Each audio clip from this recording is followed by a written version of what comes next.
For today's video, magluluto tayo ng spicy squid o calamares na pwedeng pang-ulam at pang-pulutan. Meron tayo dyang nabiling 4 na malalaking pusit. Dito po, ibablanch po natin yung ating mga pusit. Lalagyan natin ng luya para sa ganun maalis yung lansa at ibubuhos po natin yung ating nalinis na mga pusit na hiniwa na rin natin ng pagayat-gayat na hiwa. So 1 minute nga lang po yan at atin na pong hahanguin at ise-set aside. Sa mainit na kawaling may mantika, umpisa nating magisa ng luya at bawang. Then sunod naman nating ilagay yung sibuyas na puti.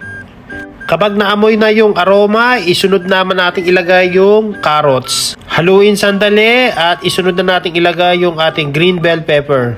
Same procedure, haluin lang ulit natin hanggang sa mix lang yan. At ilagay na po natin yung ating red and green chili para naman po matawag natin na spicy squid o calamares itong ating nilulutong recipe. Then, ibuhos na po natin yung ating mga pusit dito sa ating kawali. Again, haluin sandali. Then, timplahan na po natin ng mga pampalasang paminta, granules, seasoning, 1 kutsarang oyster sauce, wisikan din natin ng fish sauce, sugar, pangbalanse ng lasa.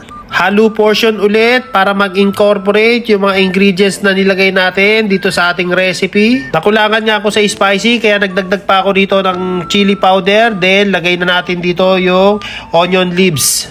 At haluin lamang ulit.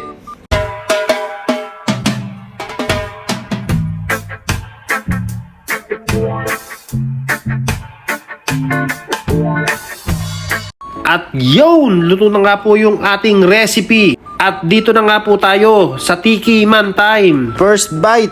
Wow, ang sarap. Nanunuot yung lasa at saka yung linamnam. Mapapakanin ka talaga sa sobrang sarap. At perfect talaga tong pang-ulam at lalo na pang-pulutan. At kung nag-enjoy ka naman, pwede bang paki-like and share ang ating video. Huwag mo na rin kalimutan mag-follow sa ating page. Yun lang. Salamat!